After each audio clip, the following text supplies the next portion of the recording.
After a wonderful week in Chiang Mai, it was now time to head 3 hours by coach to the province of Chiang Rai, which borders both Laos and Myanmar.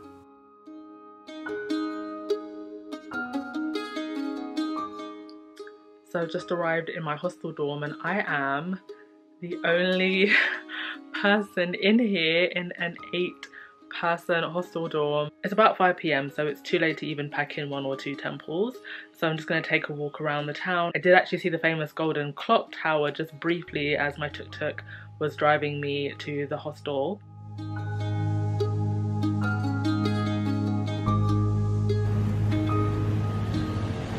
Just got 10 chicken skewers for 50 baht, so that should do me for the evening because I had a pretty big breakfast, so I just wanted something to snack on.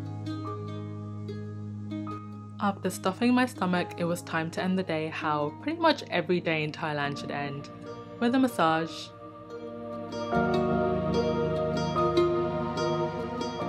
So I ticked yet another thing off the bucket list and got a Thai massage. That was both incredibly heavenly but also very intense at times because they're twisting and turning you. It's around about 9 o'clock now, so I'm gonna go check out some night bazaars. There were so many amazing things at the night market that I really had to fight with myself not to pick up every last thing that I saw. I grabbed one last snack and headed back to my hostel. The next day was going to be a very long but very exciting day.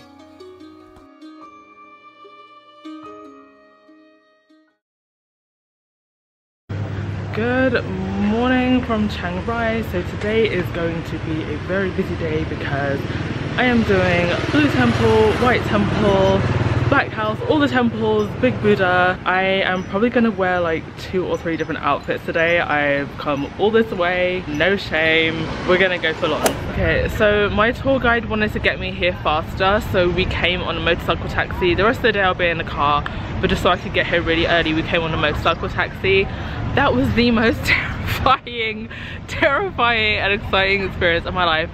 But I am here and I can see the temple and it is stunning! The official name for the White Temple is Wat Rong Kun, and in order not to butcher the artist's name, I will put his name in the subtitles. There is so much hidden symbolism in these structures. These hands, for example, represent unrestrained desire, and believe it or not, the temple is not finished and won't be until 2070. I think what really gets missed in pictures that you can only see in person is the detail. The detail is absolutely incredible, just every single angle, so meticulously done. I've seen hundreds of videos, hundreds of pictures of this temple, but just nothing compares to seeing it in person. It's like nothing I've ever seen in my life. It's so pretty, like I am almost on the verge of tears. It's that beautiful seeing it in person.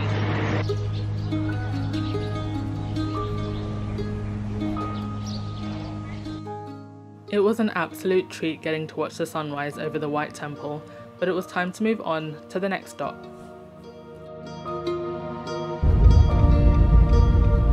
Okay, we're at the second stop of the day, Blue Temple, and I have changed my outfit. I have no shame. The architect of the Blue Temple was actually a student of the same artist who made the White Temple. The blue colouring is absolutely striking, especially up against the gold detail.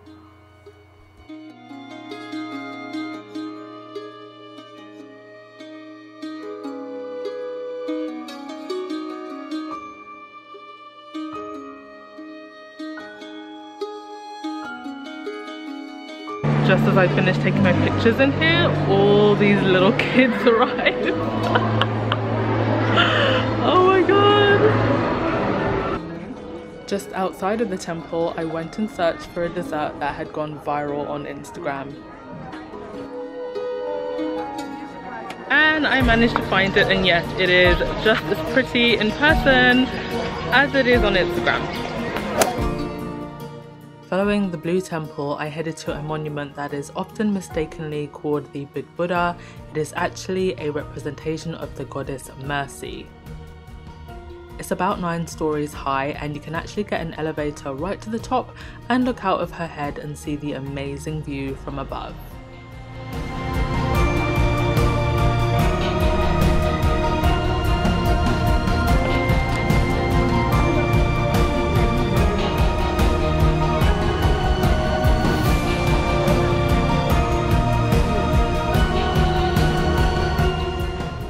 So FYI, if you come here, there's actually a place at the back of the temples where you can have a free lunch. It's funded by donations that are given to the monks, so when you come, please do make a donation.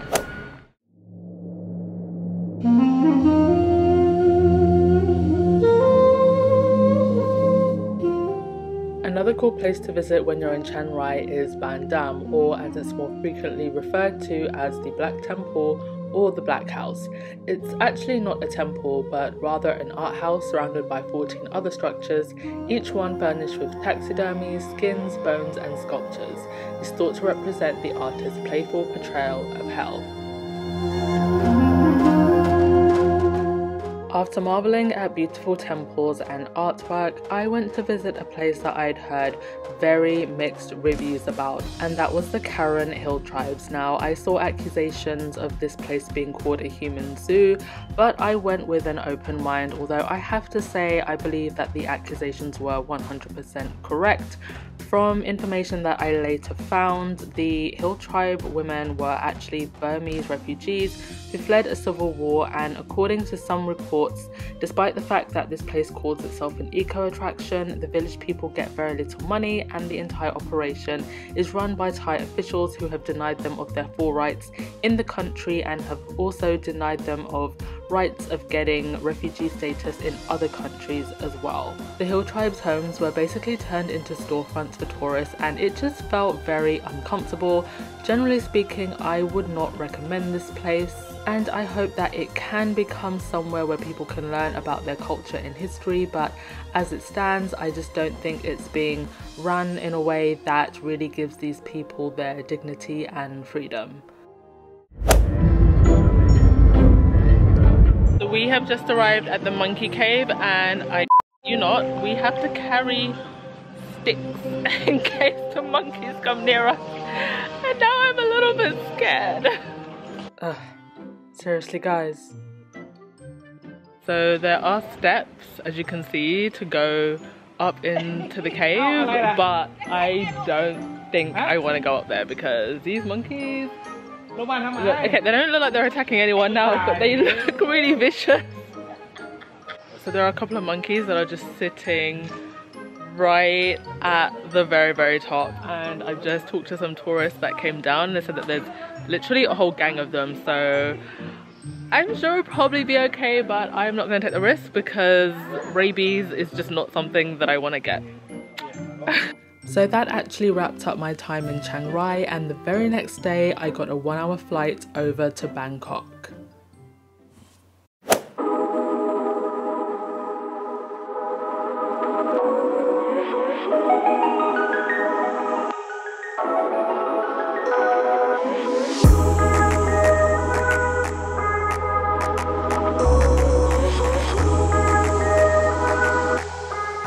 So I just got off the main part of Koh San Road. Oh my god, that was intense. I'm so happy my hostel seems to be just kind of near the main road, but just off the main road. The change of pace in Bangkok was pretty intense, so I decided to chill out in my hostel before getting ready for the evening. So it is the evening time in Bangkok. The hostel where I'm staying is a little bit quiet right now. I haven't really seen anyone that I really want to make friends with, so I'm going to just take a little bit of a walk, go check out Koh San Road because it's literally just round the corner, and then go back and see what's happening at the hostel then.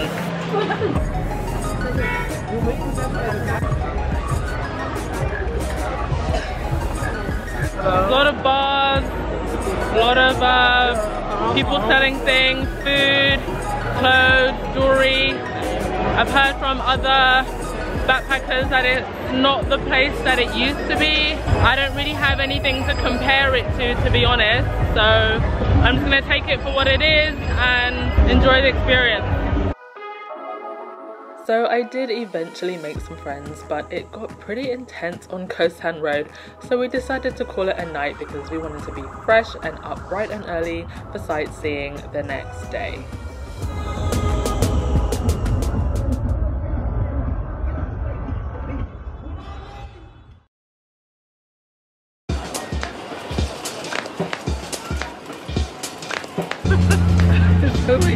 We are on our way to the Emerald Buddha and then the Grand Palace.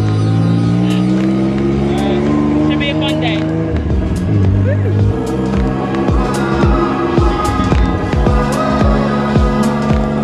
So I just had someone approach me and say that the Grand Palace is closed. Please remember that this is a scam. It's a very common scam. It's older than the Grand Palace itself. They'll just try and trick you into spending more money.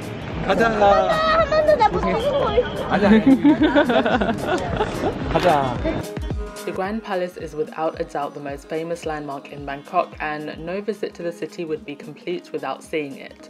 It was built in 1782 and for 150 years was the home of the Thai king and his royal court. A very important note about the Grand Palace is that both men and women are expected to cover their shoulders and knees before entering, and the palace complex houses several impressive buildings, including the Temple of the Emerald Buddha, which contains the small but greatly revered Emerald Buddha that dates back to the 14th century. Sadly, you can't actually take any footage inside of the building where the Emerald Buddha is housed, but I can tell you that the robes on the Buddha are changed by the seasons by His Majesty the King, and is an important ritual in the Buddhist calendar. The king stopped living in the palace around the turn of the 20th century, but the palace is still used to mark all kinds of other ceremonies. Okay. What you can't see in a lot of YouTube videos is how many people there are. We are packed like sardines. We're just at the Grand Palace and oh my god, that was insane. It is sweltering. Like, everybody told me Bangkok was hot, but oh my god, it's hot. It's hot and humid. About a 10-minute walk away from the Grand Palace, you will find a complex called Wat Pho, and it is here where you'll see the reclining Buddha, which stands at an impressive 15 meters tall and 46 meters long. So they've got these little cups down here where people are putting in money, and I think it's meant to give you good luck if you literally go down the line and put a coin in each cup.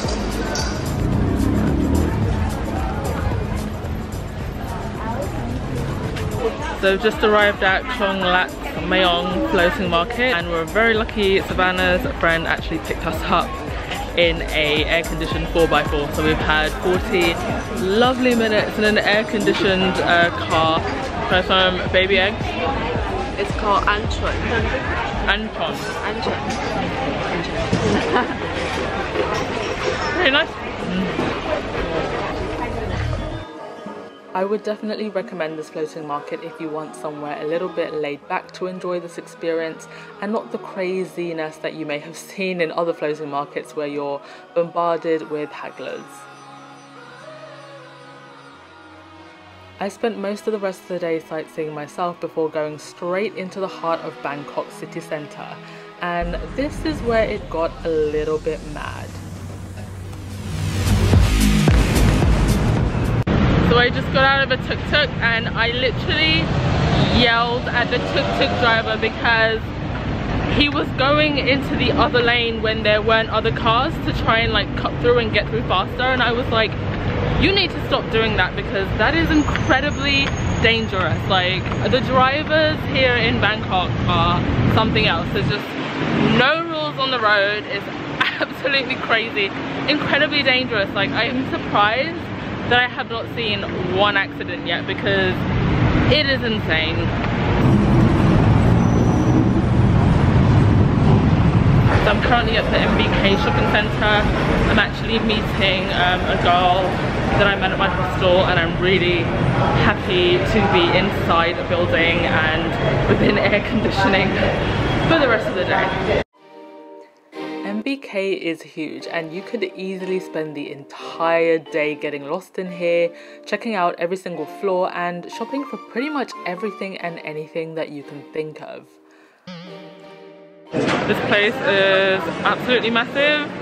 It is the worst place ever for a minimalist and the most amazing place for a maximalist. I have to say, overall, while Bangkok has its gems, it is just way too intense for me. Like, the pollution is quite high, it's very hot and humid, everything runs at 200 miles an hour. It's just been a very, very intense 2 days. And I'd had just about enough of Bangkok and I was ready to wrap it up and move on to the next destination, but there was still one more thing I wanted to do.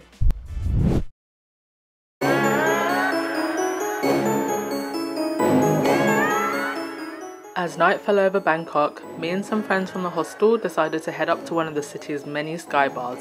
Octave Bar up on the top floor of the Marriott had killer views of the skyline, a chill vibe, reasonably priced cocktails for a high-end joint, and all without the crowds of more popular places. Okay, so it's the last night in Bangkok and we've found ourselves up on the rooftop with some girls from my hostel who are like absolutely awesome. So this was the perfect way to end what was 3 very hectic days in the city, and tomorrow we move on to Koh Samui. She's going to Phuket, but I'm going to Koh Samui. Cheers to that.